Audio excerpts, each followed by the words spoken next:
Assalamualaikum Bapak. Waalaikumsalam warahmatullahi wabarakatuh. Terima kasih banyak sudah bersedia meluangkan waktunya untuk saya melakukan wawancara hari ini. Ya. Nah, saya berharap Bapak dengan senang hati dan juga terbuka menjawab pertanyaan yang saya akan ajukan, Pak. Baik. Nah, yang pertama Bapak, bagaimana Bapak dapat mengidentifikasi kasus-kasus yang merupakan dilema etika atau bujukan moral? Ya, baik, terima kasih. Mengenai bagaimana cara mengidentifikasi antara dilema etika dan bujukan moral, ini kita harus tahu dulu apa itu dilema etika. Jadi dilema etika itu secara sederhana bahwa ada satu masalah di mana ada dua pilihan penyelesaian masalah dan kedua-duanya itu secara moral benar tetapi bertentangan. Sementara kalau bujukan moral itu dia saat bertentangan dengan aturan yang ada. Jadi dalam membuat keputusan itu ada benar dan salah. Sementara dilema etika tidak ada yang salah, dua-duanya benar, tapi bertentangan. Jadi untuk mengidentifikasinya, kita melihat bahwa apakah kasus tersebut punya nilai kebenaran kedua-duanya di dalam kita mengambil keputusan, atau ada benar salahnya. Kalau ada benar salahnya, maka itu bujukan moral. Itu cara mengidentifikasinya. Nah, sangat luar biasa sekali, Pak. Nah, selanjutnya bagaimana Bapak menjalankan pengambilan keputusan di sekolah Bapak? Yang terutama sekali dalam kasus-kasus di mana ada dua kepentingan yang sama-sama benar atau sama-sama mengandung nilai kebajikan. Nah, dalam pengambilan keputusan memang ini dilema etika ini agak sulit.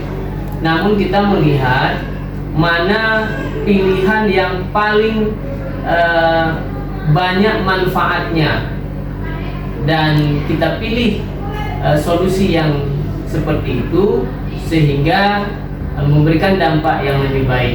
Kalau kita memilih pilihan yang lebih banyak mudaratnya atau kelemahannya, itu justru kurang tepat di dalam menyelesaikan kasus dilema etika. Sangat luar biasa sekali, Pak. Nah, selanjutnya langkah-langkah atau prosedur seperti apa yang bisa Bapak lakukan selama ini? Ya, baik, dalam mengambil keputusan, membuat keputusan, tentu kita harus paham dulu kasusnya. Jadi setelah kita tahu apa persoalan yang sebenarnya, lalu kita membuat beberapa alternatif. Jadi yang pertama tadi identifikasi masalah, harus jelas masalahnya. Lalu kita buat pilihan-pilihan penyelesaian masalah. Lalu kita mencoba, kita simulasikan pilihan ini, kalau ini kita ambil apa yang akan terjadi, kalau pilihan ini apa yang terjadi. Jadi kita simulasikan. Setelah kita simulasikan, barulah kita membuat keputusan untuk menyelesaikan masalah tersebut. Jadi itu langkah-langkahnya. Luar biasa sekali. Nah, selanjutnya hal apa saja yang selama ini Bapak anggap efektif dalam pengambilan keputusan pada kasus-kasus dilema etika? Ya, yang membuat saya membantu saya sehingga pengambilan keputusan itu efektif, tentu kita harus merujuk pada aturan yang ada. Kemudian meminta pendapat dari teman, dari kawan, mungkin ada pengalaman. Jadi dengan melihat kepada aturan yang ada dan meminta bantuan teman, sehingga itu membantu kita dalam menyelesaikan masalah-masalah dilema etika. Ya, sangat luar biasa. Nah, selanjutnya hal-hal apa saja selama ini merupakan tantangan dalam pengambilan keputusan pada kasus-kasus dilema etika? Yang menjadi tantangan itu karena tidak semua pihak paham bahwa itu permasalahan apa, apakah permasalahan dilema etika atau bujukan moral. Nah, itu menjadi masalah. Kadang-kadang kita mengambil keputusan terhadap siswa namun orang tuanya tidak memahami bahwa itu misalnya ada unsur dilema etika atau bukan dilema etika. Jadi ini yang menjadi tantangan. Tidak semua orang paham tentang satu kasus itu masuk kategori mana, apakah bentukan moral atau dilema etika atau ada kasus-kasus lain seperti itu. Jadi itu tantangannya. Nah, selanjutnya Bapak, apakah Bapak memiliki sebuah tata kala atau jadwal tertentu dalam menyelesaikan kasus-kasus dilema etika? Apakah Bapak langsung menyelesaikan di tempat atau memiliki sebuah jadwal untuk menyelesaikannya? Nah, bentuk atau prosedur seperti apa yang Bapak Ibu jalankan? Ya baik, itu sangat situasional, artinya ada kasus yang memang harus kita selesaikan di tempat. Ya tentunya kasus itu kasus-kasus dilema etika yang ringan. Adapun kasus-kasus yang lebih kompleks, jadi kita harus melihat semua aspek. Persoalannya harus kita dalami, lalu bagaimana kita mengkaji penyelesaian masalahnya, apa yang harus kita lakukan. Jadi itu sangat tergantung kompleksitas masalah yang saya hadapi. Kalau masalahnya tidak terlalu rumit, tidak terlalu kompleks, itu langsung diselesaikan di tempat. Tapi kalau persoalan itu punya dampak yang besar, maka kita akan membuat jadwal. Misalnya harus memanggil semua teman-teman, wakil kesiswaan misalnya, dan teman-teman yang ini kita coba rembuk sehingga kasus-kasus itu bisa tuntas, tidak menyisakan persoalan lain. Berarti secara berkolaborasi Pak ya? Berkolaborasi itu sangat tergantung kepada sifat kasusnya. Kalau kasusnya kompleks ya kita kolaborasi. Selanjutnya Pak, adakah seseorang atau faktor-faktor apa yang selama ini mempermudah atau membantu Bapak dalam pengambilan keputusan dalam kasus-kasus dilema etika?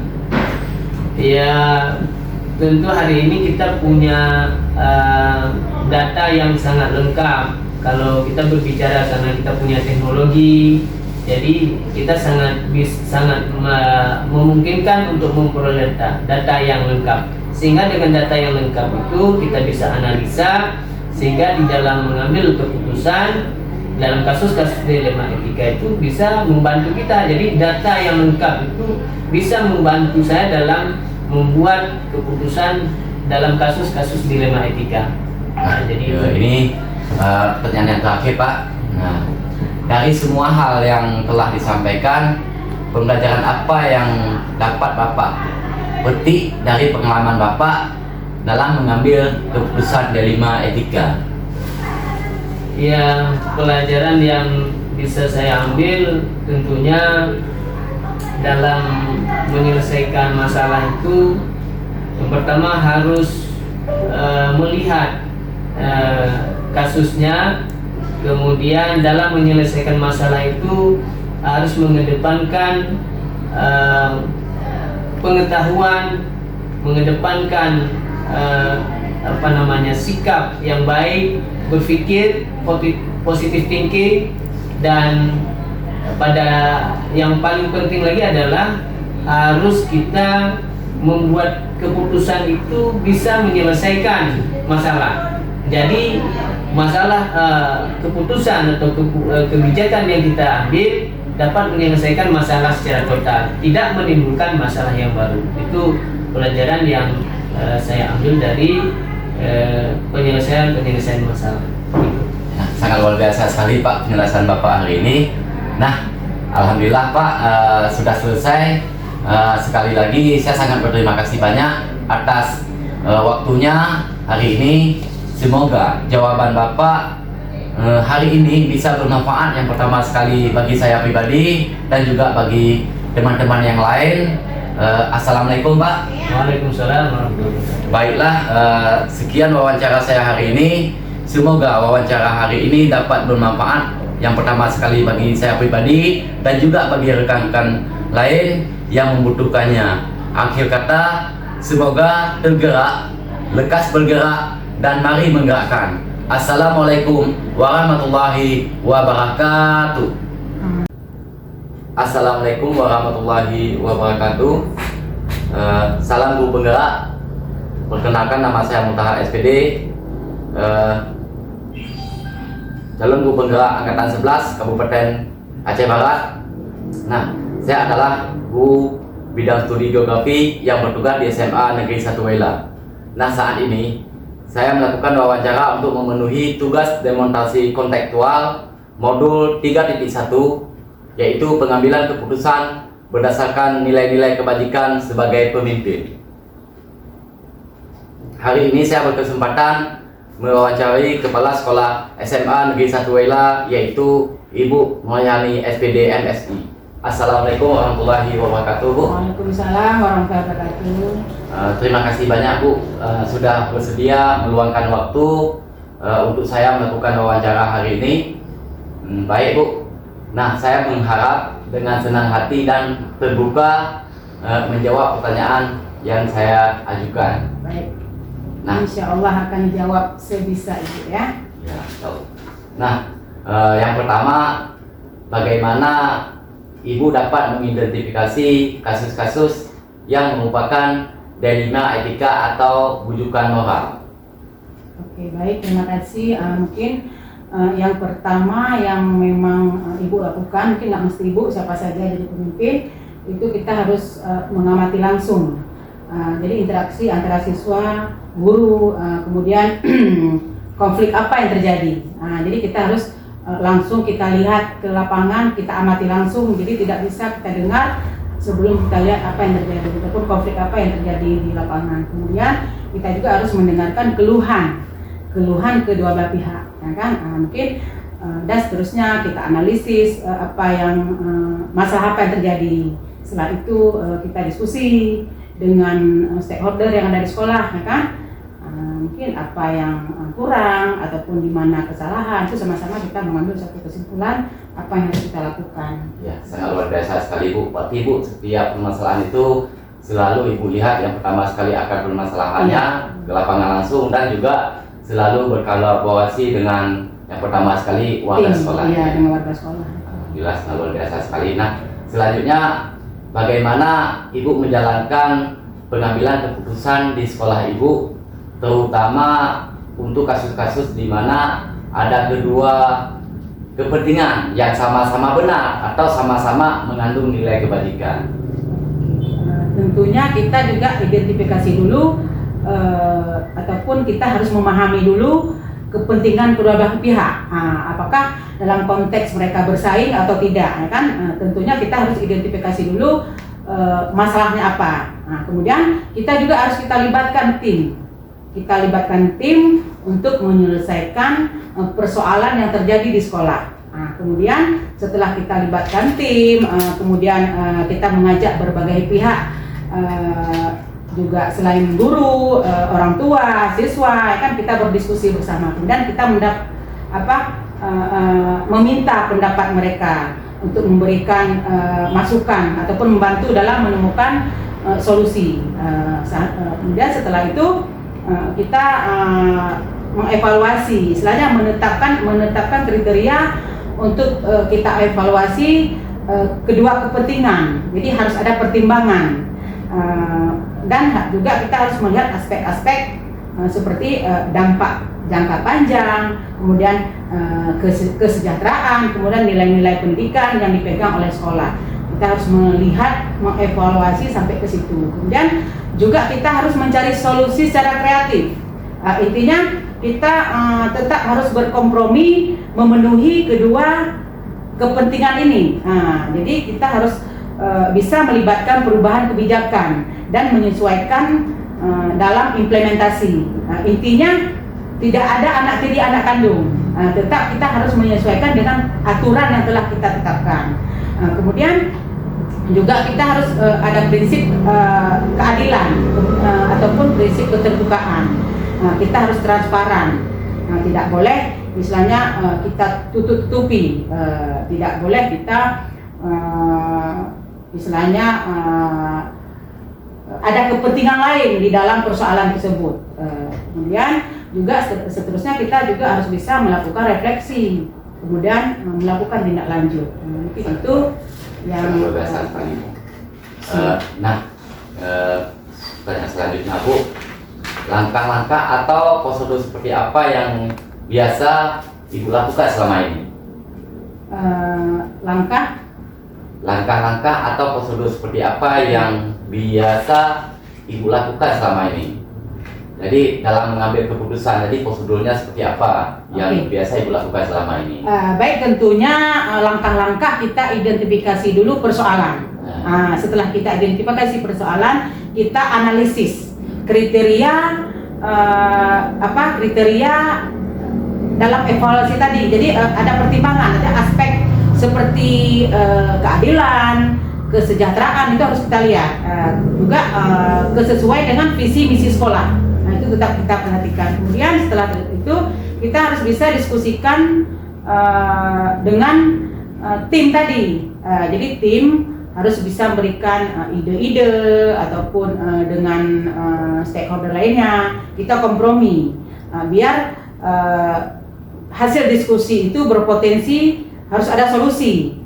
Jadi harus ada umpan balik ke antara kedua belah pihak. Kemudian juga kita juga harus evaluasi dampak. Maka setiap keputusan kita ambil tentu harus ada dampaknya. Jadi kita harus bisa menganalisis konsekuensi dari masing-masing alternatif keputusan.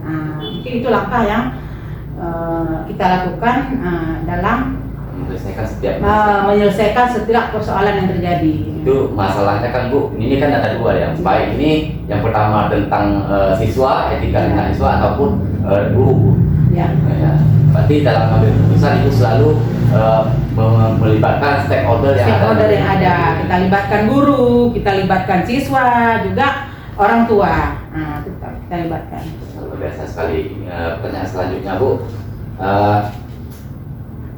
hal-hal apa saja yang selama ini merupakan tantangan dalam pengambilan keputusan pada kasus-kasus dilema etika? Jadi ada beberapa hal ya kan yang kita ambil dalam keputusan dilema etika. Itu salah satunya hal yang efektif ya. Yang hal yang efektif itu tentunya ada pendekatan kolaboratif. Itu kita libatkan guru, siswa, dan orang tua seperti yang saya sampaikan tadi. Itu yang efektif ya kan. Juga nanti ada juga tantangan. Pada saat kita mengambil kebijakan tentu ada yang efektif, juga ada tantangannya. Kemudian transparansi. Itu memang harus kita jalankan dalam menyampaikan proses dan alasan di balik keputusan itu harus jelas untuk membangun kepercayaan dan akuntabilitas. Kemudian analisis kritis. Analisis itu kita analisis dulu permasalahan yang terjadi di lapangan. Itu namun kemudian juga hasilnya nanti kalau misalnya kelemahan di pihak guru, kita akan melakukan suatu pelatihan ataupun mengajak mengikut webinar dalam cara menyelesaikan suatu permasalahan. Nah, selanjutnya Bu, hal apa saja yang selama ini yang Ibu anggap efektif dalam mengambil keputusan? Ya, mungkin yang efektif yang Ibu jelaskan tadi itu efektif kita tetap harus berkolaborasi, kita identifikasi dulu ya kan, kemudian kita libatkan stakeholder semua, kemudian kita evaluasi semua permasalahan dan akhirnya kita harus mencari solusi. Setelah dapat solusi, baru kita mengambil suatu keputusan yang konkret misalnya, yang betul-betul benar atas ide ibu teman. Nah, ini apakah Ibu memiliki sebuah tata kelola atau jadwal tertentu dalam menyelesaikan kasus-kasus dilema etika? Apakah langsung Ibu menyelesaikan di tempat atau memang Ibu sudah memiliki jadwal tertentu untuk menyelesaikannya? Atau ada bentuk prosedur seperti apa yang pernah Ibu jalankan? Mungkin kalau dibilang jadwal itu tentunya tidak, karena kan kita tidak tahu persoalan yang terjadi itu kapan. Karena setiap persoalan yang terjadi, konflik yang terjadi itu kita tidak tahu dan tidak kita jadwalkan. Nah, tentunya tidak ada jadwal untuk dalam penyelesaian kasus tersebut. Tidak pernah, karena kita tidak tahu kapan ada konflik, kapan ada permasalahan. Nah, ya kan, mungkin begitu kita punya hadir suatu permasalahan, disitulah kita tetapkan jadwal yang harus kita lakukan, apa yang harus kita selesaikan. Ini yang selanjutnya Bu, adakah seseorang atau faktor-faktor apa yang selama ini yang dapat mempermudah atau membantu Ibu dalam pengambilan keputusan dalam masalah kasus-kasus D5 etika? Mungkin yang faktor yang mempermudah atau yang membantu Ibu dalam mengambil keputusan dalam kasus-kasus dilema etika. Baik, mungkin faktor pertama tentunya kita libatkan tim ya. Dengan adanya tim tentunya kita ada dukungan dari tim. Jadi setiap ada masalah kita wajib melibatkan tim. Itu salah satu faktor yang membantu kita dalam menyelesaikan masalah. Kemudian kebijakannya yang jelas. Jadi adanya kebijakan dan prosedur yang jelas dalam mengenai etika. Jadi ada SOP-nya. Jadi ada aturan yang baku. Kemudian komunikasi yang efektif dengan sesama stakeholder, kemudian dengan warga sekolah. Kemudian juga harus ada data yang tersedia. Misalnya permasalahannya apa? Tentunya kita harus ada bukti yang konkret. Harus ada bukti, ada saksi, ya kan, biar ada dukungan kita dalam menyelesaikan suatu masalah. Kemudian yang selanjutnya juga harus ada dukungan dari pihak eksternal, pihak luar, ya kan, karena setiap apapun permasalahan yang kita selesaikan, kita tidak bisa mengambil keputusan sendiri, tetap kita harus libatkan warga ya eksternal tim. Kemudian komitmen dan keadilan itu yang terpenting. Kalau kita komitmen adil, apapun yang kita laksanakan itu bisa berjalan karena kita komitmen, tak pelin-pelan. Intinya tidak boleh ada anak tiri anak kandung, itu aja. Sangat luar biasa sekali. Ini pertanyaan terakhir Bu. Nah, dari semua hal yang telah Ibu sampaikan, pembelajaran apa yang dapat Ibu petik dari pengalaman Ibu mengambil keputusan dilema etika? Oke, baik, mungkin pengalaman ataupun pembelajaran yang bisa dipetik itu keterlibatan semua pihak, ya kan? Itu kita bisa melibatkan siswa, guru, dan orang tua dalam proses pengambilan keputusan. Itu dapat memberikan perspektif yang lebih kaya dan membantu menciptakan solusi yang lebih inklusif. Itu salah satu. Kemudian juga analisis yang mendalam. Yuk kita melakukan analisis menyeluruh terhadap semua aspek dari suatu situasi. Sebelum mengambil keputusan sangat penting untuk memastikan bahwa semua perspektif itu dipertimbangkan. Dan jadi jangan asal-asalan, tetap harus kita pertimbangkan. Kemudian juga fleksibel dalam pendekatan. Jadi setiap dilema etika yang unik sehingga penting untuk bersikap fleksibel dan kreatif dalam mencari solusi. Kemudian nilai keadilan. Jadi kita harus bisa memastikan bahwa keputusan yang diambil adil dan mempertimbangkan. Itu ada kesejahteraan semua pihak terlibat, sangat penting untuk menjaga integritas dan reputasi sekolah. Sangat luar biasa sekali. Nah, jadi alhamdulillah kita sudah selesai Bu. Jadi sekali lagi saya sangat berterima kasih atas waktunya yang pertama sekali. Semoga jawaban hari ini bisa bermanfaat bagi saya yang pertama sekali dan juga bagi rekan-rekan yang lain. Jadi baiklah Bu, sekian wawancara hari ini. Semoga dapat bermanfaat bagi saya juga bagi rekan lain yang membutuhkannya. Akhir kata, semoga lekas bergerak dan mari menggerakkan. Assalamualaikum warahmatullahi wabarakatuh. Terima kasih. Hal-hal apa saja selama ini merupakan tantangan dalam pengambilan keputusan pada kasus-kasus D5 etika? Setting sosial, latar sosial guru-guru berbeda-beda sekali. Itu khususnya dari segi mungkin ya tempat tinggal ya, kemudian juga keadaan keluarga, mungkin itu hal yang sering menjadi perhatian. Maksud tempat tinggal itu adalah ada yang guru berjarak itu sekitar yang di Pangkal sana kemari itu tinggalnya sekitar 60 kilo, lalu ada juga dari Melabuh sekitar 40 kilo. Dia 50% kami di luar tempat sekolah berada hasilnya.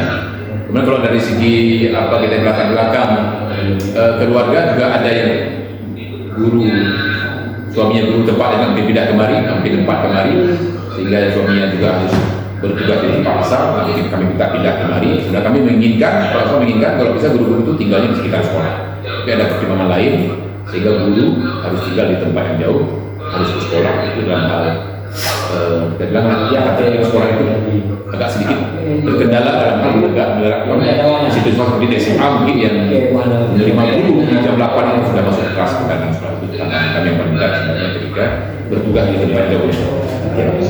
Nah, apakah Bapak memiliki sebuah kata-kata yang itu dalam penyelesaian kasus etika, menerima etika? Apakah Bapak itu langsung menyelesaikan di tempat atau memiliki sebuah jadwal untuk menyelesaikannya? Itu atau prosedur seperti apa yang Bapak itu gunakan?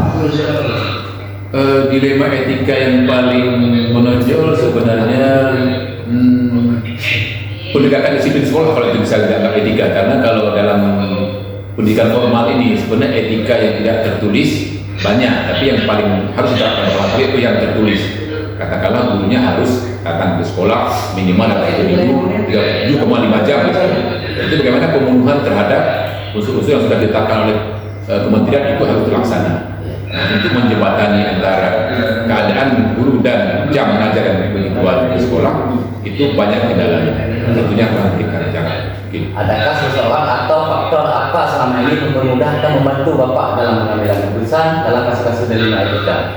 Pertama yang menguntungkan dari segi usia para pegawai ini sebagian besar belum terlalu tua, sehingga banyak anak yang kuliah dan sebagainya, tanggung jawabnya masih banyak yang lajang atau paling beranak satu baru berkeluarga, sehingga waktu luang akan lebih banyak di guru-guru kami maupun pegawai, di mana mereka berusia muda, belum usia 50-an ke atas, mereka tidak ada anak yang kuliah. Saya kira itu faktor yang paling banyak menguntungkan sekolah dari segi latar belakang guru-guru kami. Itu yang sangat bagus sekali. Yang akan dapat lebih mudah. Nah, terakhir dari semua hal yang telah disampaikan pembelajaran, apa yang Bapak dapatkan atau Bapak petik pengalaman mengambil keputusan dilema etika? Apa yang sudah menjadi kekuatan kami, itu kekuatan kami katakanlah oleh ibu yang masih muda-muda, itu kami maksimalkan. Seperti hari ini mungkin tidak ada yang telepon oleh istrinya harus pulang, bukan karena istrinya itu tidak terlalu dekat dengan suaminya. Itu kami maksimalkan. Kemudian hal yang merupakan kekurangan, katakanlah jarak, jangan minta orang itu balik lagi sore ketika mereka sudah sampai di Melabuh. Itu sesuatu yang tidak pernah diterapkan oleh kepala sekolah, minta guru pulang nanti balik lagi ke sekolah ketika sore ini. Itu jangan pernah sama kepala. Dan itu karena pas gagal. Tapi hal-hal yang merupakan kekuatan tadi kami ingin maksimalkan yang mana kekuatan kami, dan kami tidak akan menggunakan kelemahan-kelemahan sebagai faktor yang kami ingin tegakkan. Itu pasti akan gagal. Alhamdulillah Pak, sudah selesai. Sekali lagi saya berterima kasih banyak tentunya. Semoga jawaban Bapak hari ini bisa untuk Anda saya pribadi dan juga bagi kawan-kawan yang lain. Akhir kata, Assalamualaikum Pak. Waalaikumsalam warahmatullahi wabarakatuh. Baik, sekian wawancara saya hari ini. Semoga wawancara hari ini dapat bermanfaat bagi saya juga dan bagi rekan semua buruh yang membutuhkannya. Nah, akhir kata, semoga tergerak, lekas bergerak dan lagi menggerakkan. Assalamualaikum warahmatullahi wabarakatuh. Waalaikumsalam warahmatullahi wabarakatuh.